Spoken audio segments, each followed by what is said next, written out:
Bem-vindos ao Sim ou Não. Este é o programa de debate do amanhã.pt e esta semana debatemos a ideia de um Ministério do Futuro. E a pergunta que fazemos é, deve haver um Ministério do Futuro para questões intergeracionais e, por exemplo, de sustentabilidade? É prioritário, se quisermos ter um modelo diferente de gestão da coisa pública, ou é, afinal, prioritário simplificar e reduzir o número de ministérios? Ora, para debater este tema, comigo estão, e convidei, Carlos Cesões, ele é Managing Partner da Dairyfy e é Presidente da plataforma Portugal Agora. E também Fernando Amaral, gestor e Presidente do Grupo Sendis. Bem-vindos, muito obrigado pela vossa disponibilidade de agenda. Já sabem que temos um minuto e meio para a defesa da tese ou da ideia inicial, depois podemos interromper à vontade. É um debate que gostaria que fosse mais em jeito de conversa, naturalmente que há temas de contraditório, mas se calhar há aqui temas que são estruturais que até podem naturalmente estar de acordo. Carlos, conhecemos também há muitos anos, somos amigos, portanto não vamos escamotear que nos tratamos por tu. Carlos, qual é a ideia e a bondade do Ministério do Futuro? Muito bem. Luís, já em poucos segundos agradecer o teu amável convite para este debate, cumprimentar também o meu colega aqui de debate, o Fernando. Acima de tudo, é uma ideia que tem muito a ver com o foco que a política deve ter na capacidade intergeracional. Acima de tudo, achamos que o Ministério do Futuro seria uma ideia benigna e com valor acrescentado, eu diria em Portugal, como qualquer outra geografia. Acima de tudo, pensar o futuro. Para já, eu diria 3 missões essenciais. A missão, obviamente, de começar a fazer aquilo que se chama o Strategic Foresight, que pode ser definido numa perspectiva mais, aproximada como previsão estratégica. Quais são os ambientes em que vamos viver o nosso futuro? Ambientes sociais, económicos, tecnológicos, legais, enfim. Tudo aquilo que, no fundo, é o nosso panorama das próximas gerações, em 2030, 35, 40, 45. Depois, a capacidade de, a partir desta projeção, começar a analisar cenários, em termos de intensidade, grau de probabilidade, quais são os cenários que vamos ter, como é que podemos preparar a nossa sociedade para esses mesmos cenários. E terceiro, corolário lógico, obviamente, desta sequência e aquilo que estou a enunciar, é claramente a capacidade de ter aqui algum pensamento e planeamento estratégico. Capacidade, então, de, muito bem, proativamente e não reativamente, começamos a definir uma agenda para Portugal. Sei que há variáveis que dependem de nós e há variáveis que não dependem de nós. Sei que há coisas que, obviamente, estão mais ou menos previsíveis, mas outras completamente imprevisíveis neste mundo volátil. Mas o que me parece que é importante é ver, de facto, aqui um organismo, e se possível dentro do Governo, obviamente com gravitas, com poder de decisão, sendo respeitado também. Eu até num artigo que escrevi recentemente disse que o conteúdo é importante, mas às vezes a forma também é importante, e já que temos aqui culturalmente uma reverência hierárquica tão forte ao Governo, ao Sr. Ministro ou à Sra. Ministra, se preferirem, acho que é importante, no fundo, ter aqui esta perspectiva de um Ministério que olhasse para estas questões transgeracionais, tivesse uma agenda transversal em muitos temas, estamos agora a falar aqui de seguida, mas vão desde as tecnologias à saúde, à longevidade, à demografia, às migrações, àquilo que é as alterações climáticas e a transição energética, enfim, temas que vão afetar muitas gerações e nas quais eu acho que, provavelmente, os políticos que estão, obviamente, neste momento em funções de poder, não têm tantos incentivos a agir sobre elas, porque eleitoralmente, naturalmente, estão mais ancorados ao curto prazo, às emergências e àquilo que o eleitorado, 4 em 4 anos, vai, obviamente, tentar, avaliar. Muito bem, vamos já debater também muitos destes temas que elencaste. Fernando, é execuível, mesmo havendo bondade da ideia do Carlos, mas isto é execuível em Portugal? Com muita bondade é execuível. Primeiro agradecer o convite. Com muita bondade é execuível, mas eu acho que há aqui alguns temas que mexem muito com a natureza humana. O político está sempre limitado a 4 anos. Eu costumo dizer, às vezes em jeito de brincadeira, quando se tem um filho, imaginarmos que o pai vai a votos de 4 em 4 anos. Será que as decisões que ele tinha que tomar em relação ao filho, quando lhe pede para sair à noite, é exatamente a mesma se daqui a 6 meses for as eleições para ver se ele continua ao pai ou não? Se calhar, não, a decisão seria outra. O problema que nós temos aqui, essencial, a ideia é benigna, é uma ideia muito interessante, mas é uma ideia que não é fácil de implementar, porque temos aqui um período de 4 anos com o qual temos que viver. E, portanto, as pessoas, costuma-se dizer, já ouvi isto até de alguns políticos, dizer que são eleitos para ser reeleitos, não são eleitos para fazer o certo. E portanto, o que estamos aqui a falar é ser eleito, é fazer o certo. Portanto, quando falamos no Ministério do Futuro, falamos de planeamento, de estratégia, de questões que são mais do que 4 anos, como o ambiente, como até tecnologia. Portanto, há uma série de questões que vão para além dos 4 anos, que devia haver um pacto entre os principais partidos para que determinadas coisas acontecessem dentro de determinadas bitolas, de um determinado enquadramento, mas depois esses mesmos partidos vão competir por um lugar dali a 4 anos, dali a 3 anos, dali a 2 anos, dali a 1 ano, e isto vai criar grandes complicações, embora, portanto, vou terminar como comecei, a ideia benigna, a implementação da ideia é muito complicada. Mas continuando o raciocínio, a questão aqui é, será que em Portugal, além desta questão dos 4 anos do poder legislativo e da duração de um governo, mas será que em Portugal os políticos estão preparados para discutir estas matérias de médio e longo prazo? Precisamente pelo que acabaste de referir, há um foco muito eleitoral e muito no curto prazo. Eu acho que o problema não é só em Portugal. Eu acho que não estão preparados em lado nenhum. Se for para Angola, se for para Moçambique, se fomos para o Brasil, se fomos para os Estados Unidos, se fomos para a Inglaterra, se fomos para a França, se fomos para a Alemanha, temos esta limitação em graus diferentes, em perspectivas diferentes, mas temos este problema praticamente espalhado pelo mundo todo. Mas aqui aqui pode haver, portanto, uma visão sobre a questão do modelo de governance aplicado, portanto, ao Governo da República, digamos assim, mas na perspectiva, por exemplo, de um empresário. Isto seria execuível? Claro, mas o empresário português são dos melhores empresários do mundo, porque nós lidamos com políticos em Portugal que mudam os impostos todos os meses. Nós vemos o que é que acontece com os IRS, com os IRCs, com os IVAs, portanto, com coisas que as pessoas no dia-a-dia têm que lidar. Algum de nós consegue fazer um cenário como é que serão os impostos em 2025, só se quisermos fazer futurologia, aí sim, ter 2025 é já amanhã. Exatamente. Portanto, alguém consegue saber quanto é que se vai pagar de IRC ou qual é a previsão. Mesmo algumas questões que saem em orçamento de Estado para um determinado exercício, até essas, durante um ano, são alteradas, quanto mais nós falarmos aqui numa perspectiva de 8 anos, ou 10 anos, ou 12 anos. Portanto, e depois há outras componentes, é preciso não esquecer, a mais recente e se calhar a mais drástica foi o Covid, que foi completamente imprevisível. E, portanto, a única previsibilidade que nós conseguimos ter enquanto empresários é que não fazemos a mínima ideia como é que as coisas vão ser no futuro. Isto é a única coisa certa que temos. E depois pedem aos empresários para ter uma estratégia porque até quando se aumenta ordenados, quando se vai à procura de novos mercados, tudo isto obedece a regras, portanto, porque quer se queira, quer não, isto não trabalha só com receita, trabalha com custos, portanto, é nesta relação da receita e do custo que as coisas funcionam. E, portanto, é muito difícil. No Excel é fácil montar um business plan, montar um plano de negócios de um qualquer negócio é muito fácil, até porque no Excel, quando as coisas correm mal, é só ir ao lado do proveito e aumentá-lo. Portanto, e aquilo fica outra vez direitinho, o Excel volta a dar lucro, o Excel, não a empresa, mas no Excel volta a dar lucro e as coisas funcionam muito bem. Há bocadinho disse uma coisa muito bem, que é, disse várias, mas uma delas que eu vou destacar, que é deixarmos de atuar de forma reativa. Portanto, hoje em dia nós reagimos a coisas, acontece uma coisa qualquer, lá vamos, pumba, vamos a correr para fazer qualquer coisa. Isto dava a possibilidade de fazer algo ao contrário, que era, antes de acontecer, nós prepararmos as tropas, prepararmos toda a parte de logística, de aprovisionamento, de estoques, de tudo que é um negócio, e ter um approach, uma abordagem completamente diferente. E, portanto, a probabilidade de sucesso, eu acredito que aumentava significativamente. Muito bem. Carlos, quando falamos da ideia do Ministério do Futuro, que já explicaste, portanto, na intervenção inicial, a dúvida é, há o risco de ser algo demasiado abstrato?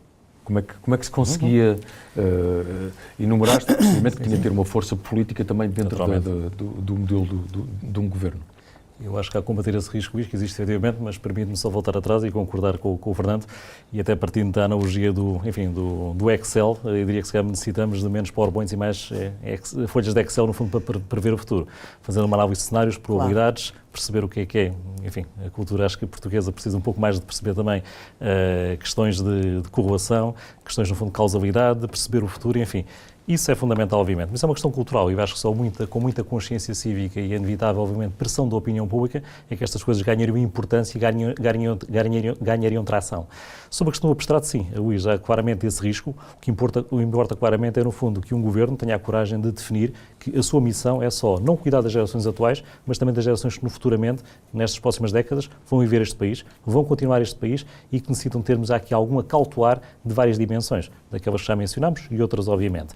Obviamente, para fazer isto acontecer... Desculpa, sim, mas sim. só para quem nos está a acompanhar perceber melhor. Mas, por exemplo, como é que no dia-a-dia de um governo poderia haver um Ministério do Futuro que aborda, por exemplo, questões que têm impacto intergeracionais nos próximos longos anos, por exemplo, e que tem de interagir com o Ministério da Segurança Social ou com o Ministério da Saúde ou enfim, uma série de outros ministérios quando falamos de políticas públicas que têm impacto a médio e longo prazo. Seria claramente, usando aqui uma analogia dos modelos de estrutura e design organizacional, uma estrutura matricial, claramente, em que basicamente o que são os outputs deste Ministério, estamos a falar de consultas públicas, auscultações prévias, decretos-lei, portarias conjuntas eventualmente com outros ministérios, enfim, tudo o que era um output e de previsão, estudos também seguramente, enfim, mas tudo o que fosse na perspectiva de output e deliverable deste tipo de Ministério, teria obviamente de ter aqui uma matricialidade com todos os outros ministérios. Obviamente citaste alguns, a questão, por exemplo, da Segurança Social e da Saúde, para perceber como é que se financia o Estado Social do futuro, numa perspectiva demográfica e até de longevidade, que no fundo está aí a bater à porta. Isto não é ficção científica, para dar-te um exemplo concreto, daqui seguramente a uma década ou 2 décadas, teremos cidadãos portugueses, uma larga proporção, felizmente, a viver até aos 100 anos, aos 105 anos, aos 110 anos. Já estamos, as ciências médicas estão a encaminhar para aí. Qual é que é a previsão que nós temos a nível de sustentar este Estado Social? As pessoas fazem contas tipicamente, eu digo a 5 a 10 anos, geralmente dizem-nos está tudo bem, mas obviamente temos a noção. Quem usa um pouco mais o Excel, e o Fernando seguramente concordará comigo, até porque é assim que se fazem negócios e planos de negócios, ou pelo menos perspectivas e cenários de negócio, no fundo temos de ter noção que obviamente que esse cenário não é seguramente tão benigno como aquilo que nos pintam. E, portanto, quer nesta perspectiva de, mencionei segurança, saúde e segurança social, quer na perspectiva, no fundo, daquilo que é, por exemplo, a disrupção tecnológica que aí vem. Os próximos 10 anos vão ser dos mais disruptivos da história da humanidade. Vão-nos afetar a nós claramente. E, portanto, sim, eu viria aqui uma perspectiva matricial, em que claramente há aqui um conjunto de grandes temas elencados, sociais, ciências sociais e humanas, outros ciência e tecnologia, outros provavelmente mais numa perspectiva ambiental e transição energética e outros, que matricialmente tinham de ser debatidos com os respectivos ministérios mais hard e mais focados, para essa expressão, e as folhas chamarem mais matricial e mais soft, mas claramente em que estes temas estão em cima da mesa e durante esta legislatura vamos tomar passos, se possível com um consenso nacional e com acordos de regime, que são muito falados, mas eu diria pouco praticados, para no fundo nos irmos preparando enquanto sociedade para os desafios que aí vêm. Portanto, sim, eu estou a ver, no fundo, os outputs serem perfeitamente alinhados com outros ministérios e a ver aqui esta agenda para o futuro. Mas esta pergunta é para ambos, mas, por exemplo, quando olhamos para organizações, enfim, sobretudo privadas, portanto, mais empresas, e já há departamentos para, por exemplo, a felicidade, ou há departamentos, cada vez mais, para a sustentabilidade, mas aí sempre numa lógica mais ambiental. Mas já vai havendo departamentos também do futuro. Isso faz sentido? Isso aplica-se também às empresas? Ou seja, as empresas começarem e às vezes contagiarem o Estado, não sei. Eu diria, vou só dar aqui a nota, porque é uma área que eu conheço bem, que trabalho neste mundo da consultoria, mais aplicado ao capital humano e ao talento. Eu diria que muitas vezes as questões da felicidade dos chamados clima organizacional têm muito a ver com o curto prazo. Portanto, aí não estou a ver grande preocupação com o futuro. Felizmente, grandes organizações, já tem aqui uma robustez de olhar para o futuro, tem aqui departamentos de perspectiva, departamentos de inovação, pessoas focalizadas em idealizar os produtos do futuro, os modelos de negócios do futuro, os consumidores e clientes do futuro, enfim. E felizmente já há alguns bons exemplos no mundo das tecnologias e não só nessa perspectiva. E sim, podem-se beber aí bons exemplos e boas práticas para aplicar no Estado. E mais uma vez, a questão é, no fundo, começar a tornar isto culturalmente como um processo. E eu acho que culturalmente ainda não é um processo. Acima de tudo, estamos muito, como disseste há pouco e muito bem, focados no curto prazo. E o Fernando também focou isso. Apagar fogos, a emergência, as listas de espera na saúde, a questão da reivindicação dos médicos, a questão da reivindicação das forças de segurança, e é tudo muito legítimo, muito bem. Então precisamos de alguém que, no fundo, que seguramente olhe para o futuro e perceba como é que podemos desenhar o futuro a partir de agora. E acho que esse é o fundamental neste tema. Mas, pegando nessa pergunta, tenho mais umas quantas. Eu estou-vos a ouvir falar e estou a imaginar alguém que nos esteja a ouvir agora. O primeiro problema que nós temos quando falamos de futuro é que a maior parte das pessoas que nos ouvem, que nos estão a ouvir neste momento, têm um problema no presente. E, portanto, é muito difícil. Começa logo por aqui, na implementação. A gente pode fazer todos os estudos que nós entendermos e possivelmente vamos chegar aqui a um racional que é as respostas que vamos ter. Antes de fazer os estudos, nós já sabemos quais elas são. Mas ok, é a confirmação da percepção que tínhamos. Para fazer algo deste género, isto não pode ser só um governo com maioria. Porque nós vimos até há pouco tempo como é que cai um governo com maioria. Um governo que nós tínhamos a certeza absoluta que não iria cair. Caiu. E, portanto, isto tinha que ser algo, devia ser concertado com várias linhas, com vários partidos, para quando sai... regime. Claro, para quando sai quando entrar o outro a seguir, não fazer o reset e começar... E não vou discutir a questão do logotipo, se é bonito, se é feio, se só 3 cores. Deixar isso de lado. Porque com a mesma facilidade que um mudou, foi exatamente proporcional à facilidade que o outro veio a seguir e mudou. E este é o problema que nós temos. Porque nós, quando falamos de ambiente, até de assuntos que hoje em dia são mais pesados e que começam agora a ser mais óbvios, é preciso não esquecer que eles começaram a ser falados há décadas atrás. Ninguém fez nada.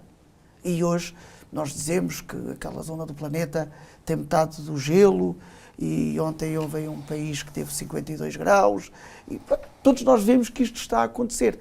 Na realidade, não há força política, e portanto nem sequer estamos a falar de Portugal, para se mudar isto.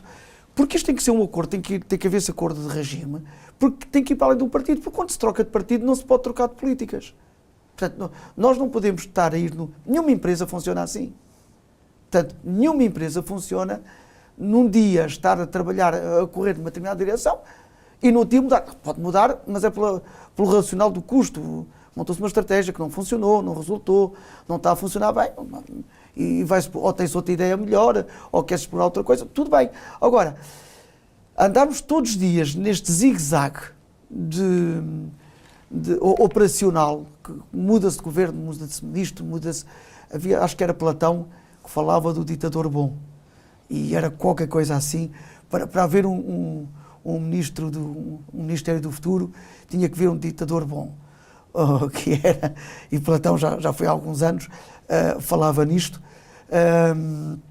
que é alguém que pensa sempre no bem das pessoas, no que é melhor para o todo, e executa sempre aquela ideia, e que não está preocupado com o egoísmo dele, nem com a sede de poder, ou dele, do clã dele, da equipe dele, e não se consegue montar nada enquanto não se resolver, ou não se tiver estes pilares bem assentes e bem desenvolvidos, porque não vamos conseguir resolver nada no futuro se não estruturarmos bem o presente. Não vale a pena estar a dizer às pessoas, a assinar com uma cenoura, a dizer que no futuro tudo vai ser muito melhor, quando as pessoas hoje vivem com dificuldades brutais, como sabemos. Não é um gabinete de estudos, portanto tem de ter algum poder, mas o Ministério do Futuro, dentro de um governo que tem vários ministérios, como é que essas recomendações e projetos poderiam ser integrados com as políticas dos outros ministérios na prática? Porque se for apontar um determinado cenário e dizer, olha, isto a médio prazo é assim, e o ministro ao lado diz, pois, mas eu estou preocupado, como estavas a referir, com aspectos de curto prazo, como é que isto se conseguiria articular? Eu diria, acima de tudo, o que eu posso dizer agora pode parecer muito clichê, mas acredito perfeitamente nisso, com a consciência coletiva de que o país não é só o país do presente, mas também o país do futuro. E eu acho que há muito falta dessa consciência nos políticos atuais. E Eu também dar aqui uma nota, não vou fugir à tua pergunta, Luís, mas também dar uma nota como é que se constrói isto. Isto não é apenas, no fundo, ter aqui um conjunto de sábios, eventualmente um ministro, dois outros Estados de Estado, um conjunto de sábios ali, um think tank ao lado, a pensar, a beber práticas internacionais, a beber as tendências de Silicon Valley, a perceber como é que as ciências médicas estão a programar a nossa longevidade, enfim, não é apenas isso. É, no fundo, também ter aqui algo de colaboração e co-criação. E, no fundo, ter aqui um projeto construtivo com a sociedade, de ir beber seguramente a fundações, a think tanks nacionais, associações empresariais, no fundo, universidades, obviamente, centros de investigação, que em Portugal também já pensam ao futuro, mas não tem voz. Atenção, há aqui muito conhecimento em Portugal que não é aproveitado pelos decisores políticos. E eu, no fundo, gerindo uma plataforma cívica, tenho essa noção, porque, obviamente, ao escutamos muito, comunicamos muito e temos, obviamente, essa noção na plataforma Portugal Agora. E, portanto, isto também é um esforço de co-criação e de colaboração. E, obviamente, indiretamente à tua questão, como é que isso tudo depois se agiliza em questões práticas? Eu diria, obviamente, com consenso entre aquilo que, no fundo, é o compromisso entre o curto prazo e o médio e longo prazo. Eu, se no fundo, estiver aqui com uma proposta de como dar sustentabilidade ao Estado Social nos próximos 10 a 15 anos, eu vou ter, no fundo, de sacrificar algo no presente, mas dizer às pessoas com verdade e autenticidade que eu vou ter, no fundo, algo melhor para os nossos filhos. E, obviamente, que o país tem de continuar. O país não se esgota em 2024 ou 2025, vai continuar nas próximas décadas. E, portanto, este discurso de verdade e de autenticidade, que eu sei que é difícil, eu sei que depois custa votos porque, se calhar, mas também se ganha outros votos. E sempre vi políticos com este discurso, um pouco por todo o mundo, no fundo, a ter sucesso, porque, obviamente, mais cedo ou mais tarde as pessoas revêem a autenticidade e, no fundo, a bondade dos princípios, mas também, no fundo, a firmeza da ação. E há geografias que, obviamente, já implementaram algo parecido. Singapura tem excelente governance na perspectiva prospectiva, a Finlândia e os países nórdicos tipicamente também. Emirados Árabes Unidos, ainda há uns tempos, criaram um cargo, Ministro de Estado e para a Inteligência Artificial, para perceber como é que o mundo vai mudar, o mundo, obviamente, nos Emirados, nesta perspectiva. Portanto, no fundo, há boas práticas em que possamos beber. Podemos, no fundo, olhar um pouco para as orgânicas e para o workflow legislativo tradicional e dizermos, vai haver aqui algumas entropias. Admito que sim. Mas eu sempre tive por adquirido, aliás, do mundo do negócio das empresas, que a estrutura deve seguir a estratégia. Se eu tenho uma visão e uma estratégia que apontem para aqui, para equilibrar o curto prazo, obviamente com o médio e longo prazo, eu devo também praticar, a da estrutura deve ser adaptada também naturalmente, e mais uma vez a forma dos outputs legislativos devem ter este compromisso. Eu vou seguramente acautelar, e estou seguramente sensível aos argumentos do Fernando, as questões mais prementes hoje em dia, do mundo da educação, do mundo da saúde, do mundo do combate à exclusão social, obviamente do acolhimento muito mais estruturado que temos de ter às nossas migrações, que hoje em dia, obviamente, que é um calcanhar daquilo do nosso Estado de Direito, aliás, todos os dias vemos notícias nesse sentido. Seguramente temos de ter aqui planos de emergência de task force, basicamente, para endereçar esses temas, mas temos de ter outras pessoas com algum mais tempo de produção legislativa, pensem até o futuro. Muito bem, à luz destes desafios, o que é que temos de fazer? E no final do dia, sim, num Conselho de Ministros deve haver, obviamente, esse discurso de verdade entre conciliar aquilo que é emergência do curto prazo com aquilo que queremos a nível de postura de Estado e, se permitir mesmo de estadistas, pensar em médio e longo prazo. Se havendo vontade, isso faz, e obviamente não havendo vontade, não se fará naturalmente. Fernando, mesmo a terminar, estamos mesmo já a concluir o tempo do programa, mas como é que isto se concilia com a percepção que muitas vezes existe por parte das empresas, da opinião pública, que até temos ministérios a mais? Temos? Temos muitas pessoas, mas poucas pessoas. Resumindo o que tivemos aqui a falar. Tudo ao final do dia, hoje em dia falamos, um assunto está na ordem do dia, é a inteligência artificial. Eu ainda há pouco tempo participava num evento e perguntavam-me qual era o maior desafio de um empresário em Portugal. Continua a ser o mesmo de 1920, pessoas. Portanto, com essa inteligência artificial, e o que esteve o Carlos a dizer, muito bem, vai sempre bater no mesmo ponto. Pessoa. Porque o problema não é as ideias. Todos nós podíamos estar aqui o resto do dia a debater o tema de ministérios a mais, ministérios a menos, mas o difícil é conseguir um punhado de pessoas, uma pessoa que tenha uma visão diferente, que seja capaz de fazer o que está certo, mesmo que isso signifique... Eu deixo uma pergunta. Quantos políticos em Portugal são capazes de fazer o que está correto, mesmo sabendo que fazendo isso vão perder as próximas eleições? Este é o problema. E o problema dos muitos ministérios tem a ver com as clientelas, tem a ver... Todos nós sabemos, não é preciso estar aqui a enumerar os factos porque é que existem tantos ministérios, embora nos sempre vendido a ideia que é para ter um tuning mais fininho, para dar mais resposta, mas todos nós sentimos que isso não acontece. Nós agora mudámos de governo, um partido PS para o PSD, e em poucos dias vimos uma mudança, o barco ir numa determinada direção, de repente virou-se as velas, apanhou-se o vento de outro sítio, pá, e estamos a arrancar para o outro lado. Todos nós sabemos, se amanhã houver eleições antecipadas outra vez, e se voltar a ganhar o PS, o que é que vai acontecer? Volta-se a arriar as velas, voltamos a ir outra vez para o outro lado. Este é o problema maior que nós temos. E isto, ao final do dia, vai sempre bater no mesmo ponto, que é as pessoas. Nós não temos pessoas a mais, nem pessoas a menos. Não temos as pessoas certas. Muito bem, meus caros, muito obrigado pela vossa disponibilidade. Esta ideia para nós faz todo sentido neste projeto Portugal Amanhã, como sabem, porque um dos propósitos deste projeto editorial, multiplataforma, é pensarmos o país, pelo menos há 20 anos, com a missão de, em 2043, Portugal irá celebrar 900 anos do Tratado de Zamora e, portanto, olha, bora pensar um bocadinho a 2 décadas num país que não pensa muito a médio e longo prazo. Mais uma vez, muito obrigado pela vossa disponibilidade. E é tudo, já sabe que pode ver este debate no site amanhã.sapo.pt, também na Euronews, aliás, fica disponível no canal YouTube em português. Pode ouvir em podcast e, como sempre, ler no jornal Portugal Amanhã, que sai com o sol. Conto consigo na próxima semana.